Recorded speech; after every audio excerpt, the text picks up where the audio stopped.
Il y a sûrement beaucoup de personnes qui nous regardent à la télé. Réjouissez-vous!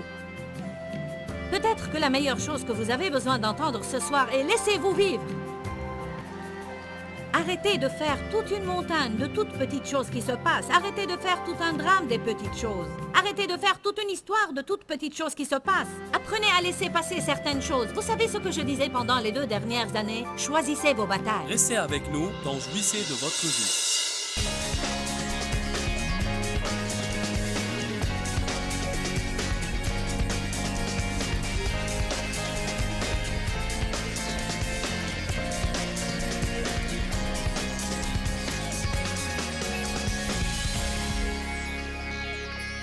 Ne laissez pas vos émotions vous dominer. Autrement, vous le regretterez toute votre vie. Vous vivrez dans le regret toute votre vie. Allez au psaume 94, verset 12. Il rafraîchit et restaure mon âme. Béni, bienheureux et enviable, l'homme que tu disciplines et tu instruis, ô Seigneur, et que tu enseignes par ta loi. Dieu nous discipline et nous enseigne. Verset 13. Pour lui donner la force de rester calme au jour du malheur, jusqu'à ce que la fosse inévitable soit creusée pour le méchant. J'aime ces écritures parce qu'elles disent que Dieu va continuer à me discipliner et à m'instruire jusqu'à ce qu'il m'enseigne finalement à rester calme dans l'adversité. Notre puissance s'avère inutile si nous ne savons pas comment. La puissance que nous avons en tant que croyants s'avère inutile si nous ignorons comment rester calme dans l'adversité. S'il suffit que le diable me cause un problème pour que je perde ma paix, alors je serai une pagaille émotionnelle toute ma vie. Qui sait que le diable ne manquera jamais de ruse pour essayer de nous battre? Nous pouvons recevoir un coup de fil et « Ah !» C'est pourquoi il est écrit dans Matthieu chapitre 6, « Ne vous inquiétez pas du lendemain, car à chaque jour suffit sa peine. » Matthieu 6, 34, « Ne pensez pas à et ne vous inquiétez pas du lendemain, car à chaque jour suffit sa peine. » La stabilité est très importante. Je veux fréquenter, je veux sortir et avoir des relations avec des gens stables. Je n'aime vraiment pas être entouré de personnes quand on ne sait jamais quand ils vont s'emporter. Ou quand on ne sait jamais quand ils vont arriver.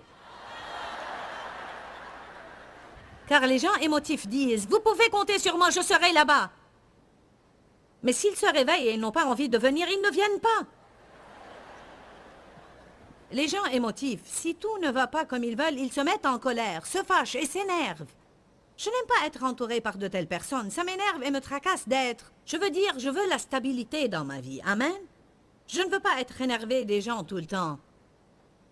Vous m'entendez bien ce soir? Non seulement je ne veux pas être entouré par de telles personnes, mais tout d'abord et avant tout, je dois m'assurer que je ne suis pas comme elles. Malheureusement, pour plusieurs années de ma vie, j'ai été comme ça. Dans les premières années de notre mariage, Dave ne savait jamais ce que j'allais faire. Après que j'ai commencé mon cheminement avec Dieu et que j'ai commencé à changer, ce qui a pris quelques années, il m'a dit, je me souviens quand je conduisais ma voiture la nuit sur l'autoroute en rentrant de mon travail. Et il a dit, je me souviens que je pensais, je me demande dans quel état elle va être ce soir. Ça a l'air très amusant maintenant, mais croyez-moi, ça ne l'était pas du tout à l'époque. Je me demande dans quel état elle va être. Mon état dépendait de ce qui s'était passé au cours de la journée. Je n'ai jamais vécu un jour où tout s'est passé exactement comme je le voulais. Alors par conséquent, je n'ai jamais vraiment vécu de bons jours. Vous me comprenez ce soir? Nos émotions ont besoin d'être restaurées. J'avais besoin d'une restauration totale, mais parfois nous avons besoin d'un rafraîchissement émotionnel. Parfois, il y a des jours qui m'exténuent et m'épuisent émotionnellement. Parfois, je me trouve face à certaines situations et circonstances, et à la fin de la journée, je me sens... J'ai besoin d'un rafraîchissement. Il y a des temps de rafraîchissement dans la présence de Dieu. Si je passe 1 heure seulement avec Dieu, si je prends ma Bible, je mets une belle musique, et je me tiens 1 heure dans la présence de Dieu, cela ferait indubitablement des merveilles.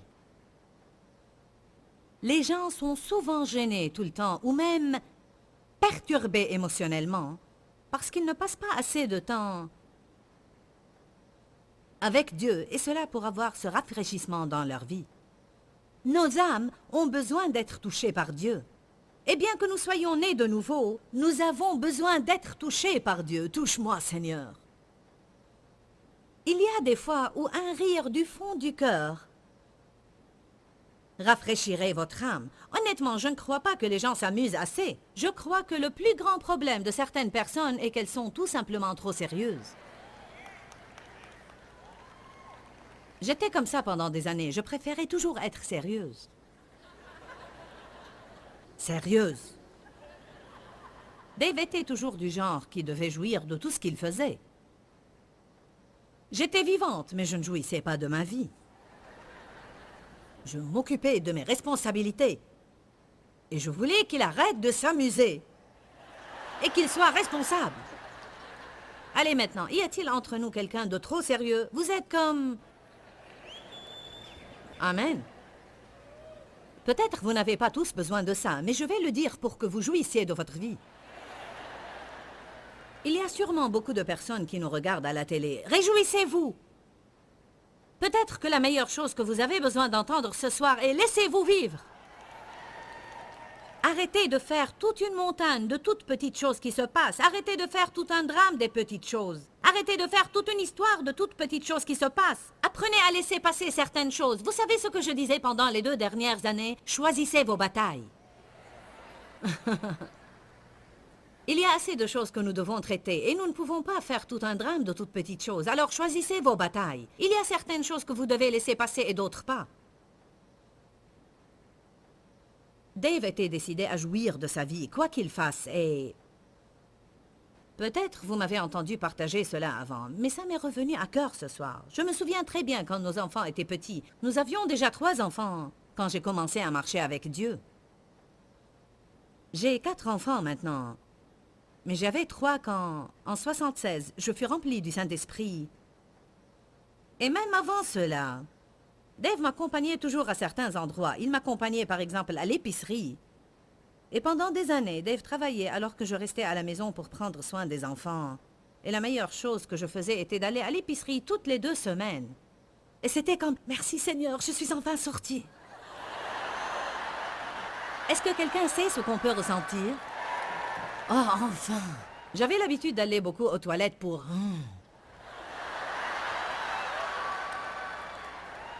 Parce que j'étais en réalité toujours surchargée, vous savez. Dave m'accompagnait à l'épicerie et on amenait les enfants avec nous. Et nous n'avions pas suffisamment d'argent. Je me permettais de dépenser 70 $ seulement toutes les 2 semaines à l'épicerie pour ne pas dépasser le budget. Je faisais une collection des bons de réduction et je gardais tous les bons.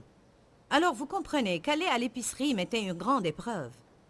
Alors que Dave jouissait de ce qu'il faisait. Son motto dans la vie est « Si vous devez le faire, jouissez-en ».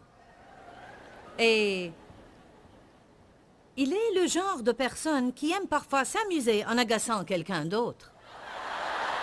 Est-ce que quelqu'un d'entre vous connaît de telles personnes? C'est comme s'il pensait que c'était amusant de m'agacer. Alors, j'essayais de lire les étiquettes pour donner une nourriture saine à mes enfants et je vérifiais mes bons pour voir si j'avais un bon de réduction pour cette marque. J'étais là à l'épicerie, alors que Dave courait après les enfants dans les allées en tenant la charrette.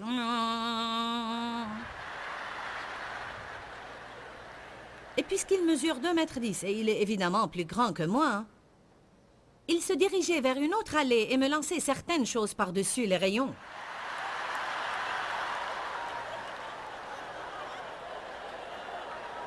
Je me souviens qu'une fois, il m'a lancé un rouleau de papier toilette.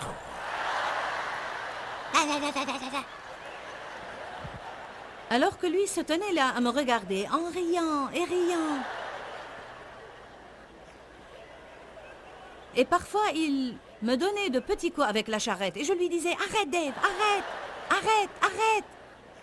Il faut que vous imaginiez cette scène. Je tiens mes bons d'achat, je suis sérieuse, fatiguée et esquintée. Nous avons nos 3 enfants, il court après eux en croyant que tout cela est amusant alors que je suis sur le point de perdre la raison.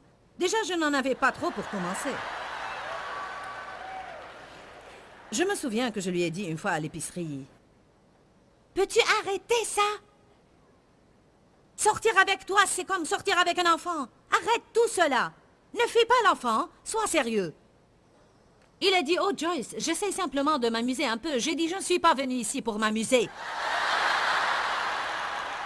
Ce n'est pas pour cette raison que je suis là. Je suis venu pour acheter ces marchandises, les amener à la maison et les mettre dans le placard.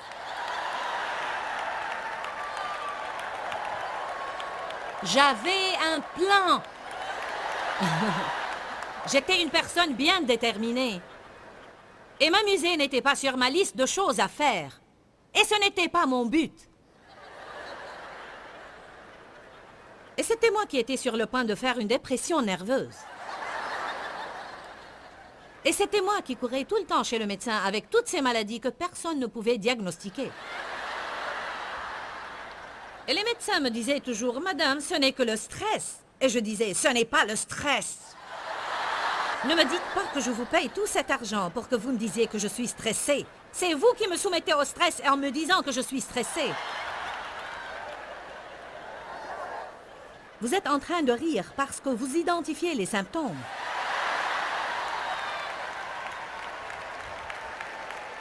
Amen. En fait, je vous dis que parfois, nos problèmes ne sont pas aussi grands que nous les rendons nous-mêmes. Vous avez simplement besoin de prendre régulièrement un temps pour laisser Jésus rafraîchir et restaurer votre âme. Oui, vous êtes né de nouveau, mais vous avez une âme. Parfois, vous pensez un peu trop, vous planifiez un peu trop. Vous ne donnez jamais des vacances à votre pensée, vous ne la laissez jamais tranquille. Même si vous êtes parti en vacances, vous vous allongez sur la plage en ressassant tous vos problèmes. Je vais prendre une semaine de vacances de mon travail pour arriver à comprendre ce que je vais faire de ma vie.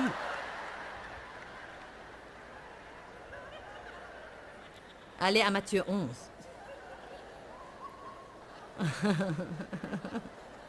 Vous êtes en train de rire et vous êtes rafraîchi.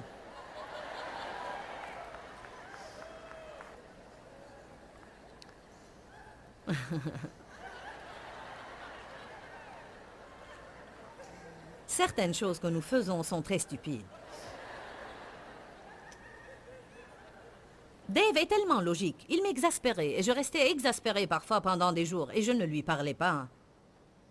Et cela me donnait mal à la tête, mal aux os et mal au cou et je me mettais en colère contre lui. J'étais misérable alors que lui jouait avec les enfants et leur permettait de lui mettre des bigoudis dans les cheveux. Alors que moi, je ne leur permettais pas de toucher à mes cheveux, encore moins y mettre des bigoudis. Parce qu'il fallait que je sois tirée à 4 épingles et il fallait que la maison reste propre.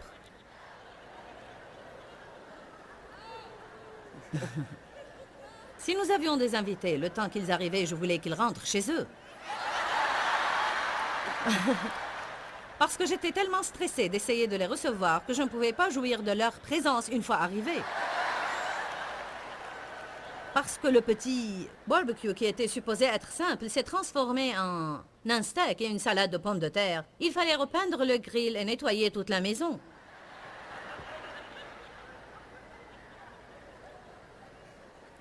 Car si la vie est compliquée, vous n'en jouissez pas. Alors il faut apprendre à garder les choses assez simples, ce qui n'est pas facile dans notre société.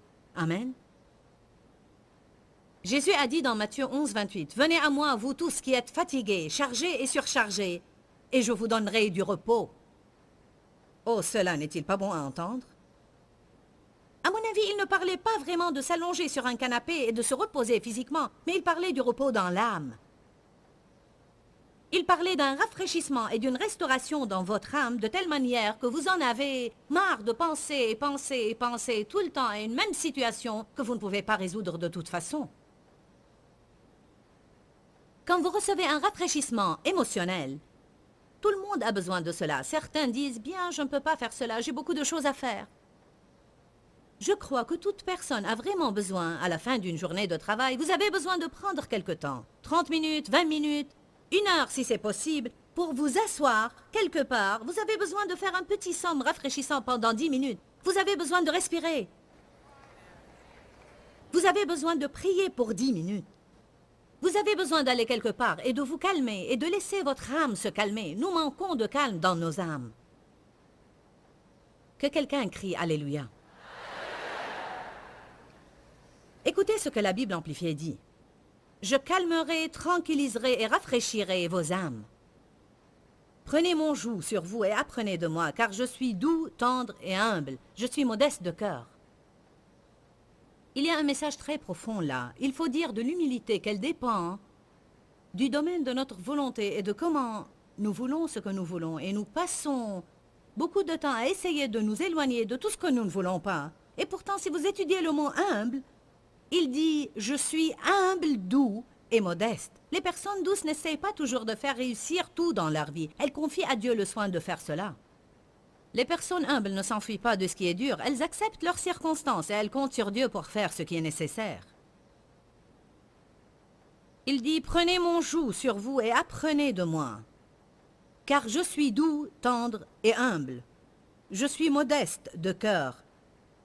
Et vous trouverez le repos, le soulagement, la tranquillité, le rafraîchissement, la récréation et le calme béni pour vos âmes. » Oh, Alléluia. En fait, il dit, si vous voulez dire cela d'une façon plus moderne, venez à moi et laissez-moi donner des vacances à votre âme. Je ne sais pas combien d'entre vous connaissent bien Joel Osteen et l'église de Lakewood. Peut-être vous avez vu Joel à la télé. Et c'est un homme de Dieu vraiment précieux. Et c'est phénoménal ce que Dieu a fait à Lakewood, même depuis que le pasteur John est parti pour rejoindre le Seigneur. Et c'était vraiment impressionnant. Je veux dire, son ministère a doublé ou même triplé. Et pourtant, quand vous êtes en présence du pasteur Joel, vous remarquez qu'il est accommodant et calme, et rien ne semble pouvoir l'énerver ou le déranger.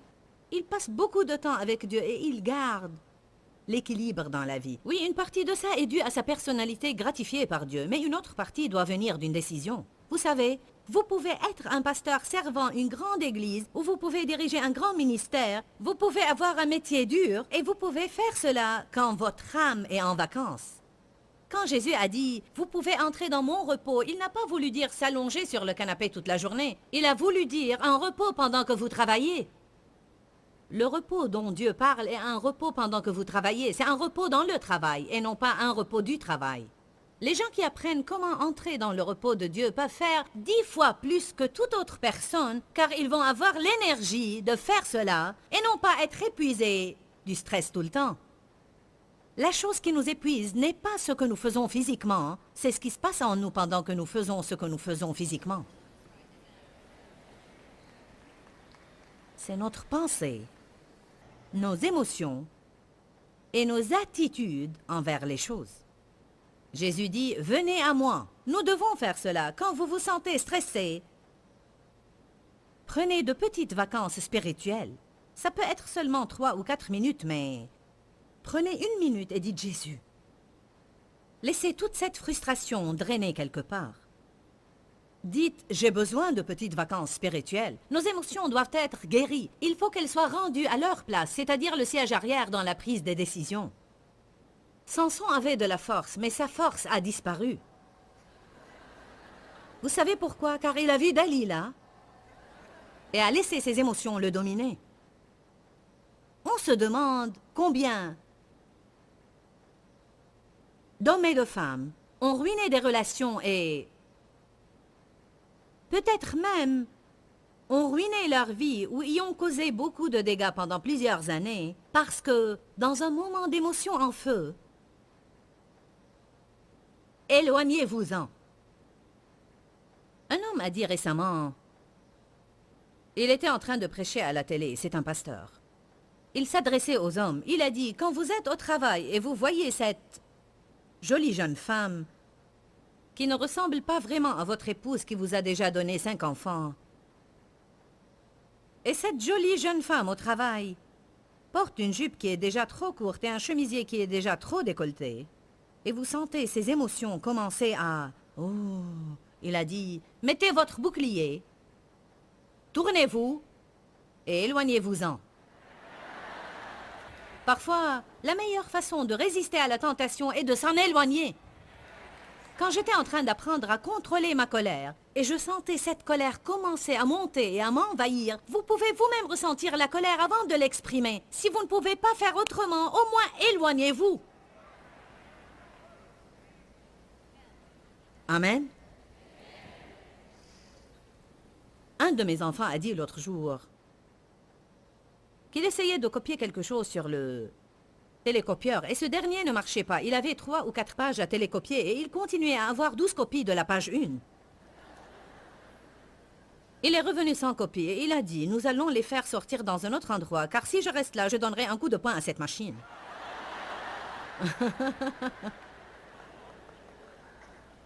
Vous savez, ce serait bien si l'on arrivait au point où il ne se mettrait pas en colère, mais c'est mieux de vous éloigner au lieu de donner un coup de poing. Nous changerons progressivement de gloire en gloire en gloire. Allez maintenant.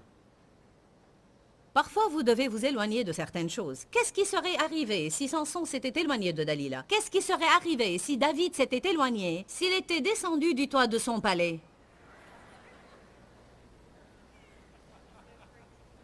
D'abord, la Bible dit que, durant la saison pendant laquelle les rois vont à la bataille, David était en train de se promener sur le toit. Il n'était pas où il était supposé être. Il avait à combattre avec les autres rois et non pas à se promener sur le toit. Et il a vu Bathsheba et sa vie n'était jamais plus la même. Dieu a continué à se servir de lui, mais sa vie n'a plus été la même. Les guerres n'ont pas abandonné sa maison depuis ce temps. Que serait-il arrivé quand il marchait sur le toit s'il avait dit « Je ne vais pas faire ça » ? Je parle à quelques-uns ce soir. Certains ont trop confiance en eux-mêmes. Vous pensez que vous pouvez jouer au feu sans vous brûler.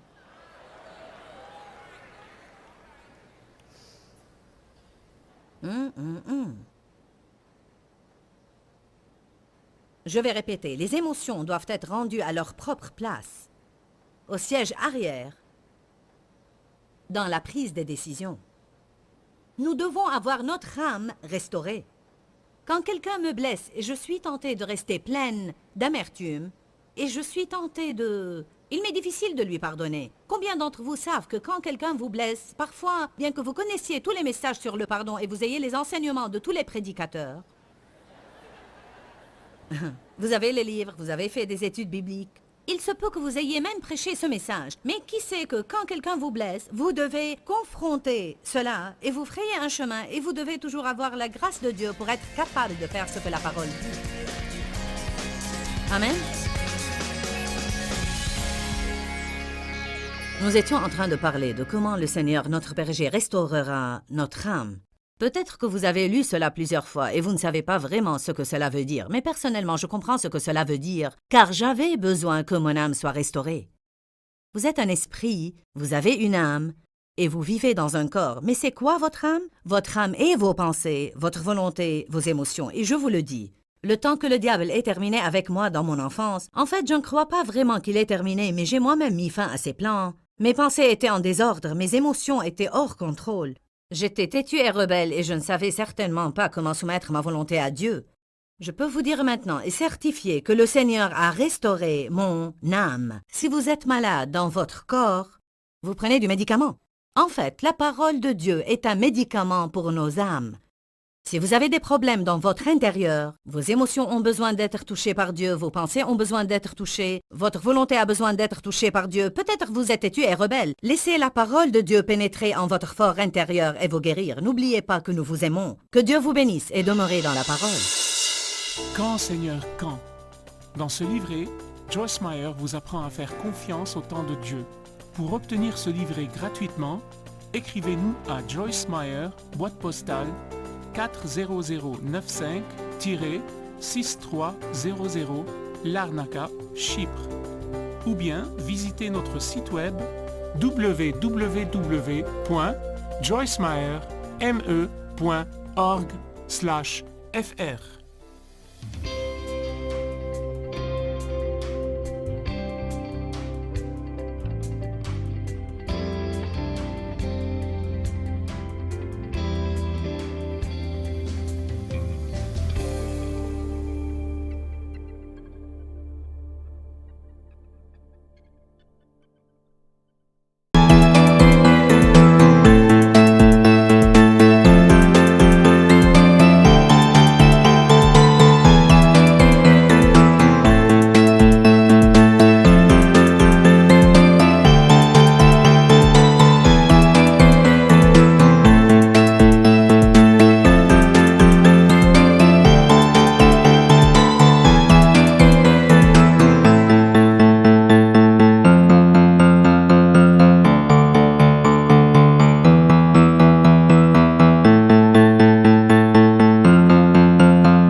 Azul